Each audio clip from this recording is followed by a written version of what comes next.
مدینہ منورہ سے کوئی 300 کلومیٹر دور ایک خاموش علاقہ ہے جس کو میدان صالح کہتے ہیں۔ اس علاقے میں حضرت صالح علیہ السلام کی قوم آباد تھی۔ اس قوم کو قوم سمود کہتے ہیں۔ یہ قوم حضرت ہود علیہ السلام کی قوم کے ہم اثر تھے۔ حضرت ہود علیہ السلام کی قوم کو قوم عاد کہتے ہیں، جن کی باقیات آج کل بحرین کے صحرا میں موجود ہیں۔ قوم سمود نے اللہ عز و جل سے کفر کیا۔ یہ بہت بڑے لمبے چوڑے اور طاقتور لوگ تھے۔ انہوں نے پہاڑوں کے اندر اپنے گھر بنا رکھے تھے جو کسی بھی موسمی شدت کا مقابلہ کر سکتے تھے۔ وہ حضرت صالح علیہ السلام کی تبلیغ کے مقابلے میں کہتے، اے صالح، ہمارے عظیم الشان گھر کو دیکھ، کیا ہم بہت زیادہ طاقت والے نہیں؟ اگر ہمارے مقابلے پر کوئی اور قوم ہے ان کو لاؤ ہمارے سامنے۔ لیکن جب انہوں نے اللہ کی نشانی اونٹنی کو مار ڈالا تو حضرت صالح علیہ السلام نے اپنی قوم سے فرمایا کہ 3 دن اپنے گھروں میں فائدہ اٹھا لو، یہ اللہ کا وعدہ ہے کہ جھوٹا نہیں ہوگا۔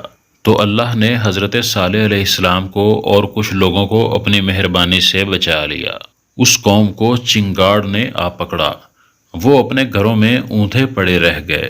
فرشتے کی وہ چیخ یا چنگاڑ اتنی شدید تھی کہ ان کے کلیجے پھٹ گئے اور اپنے گھروں میں پڑے ہی ہلاک ہو گئے۔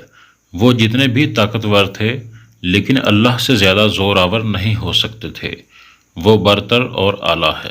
روایت میں ہے کہ نبی اکرم صلی اللہ علیہ وسلم اپنے کچھ اصحاب کے ساتھ اس علاقے سے گزرے تو نبی رحمت صلی اللہ علیہ وسلم کے چہرہ انور پر اضطراب تھا اور ایسا لگتا تھا کہ وہ جلدی میں ہیں۔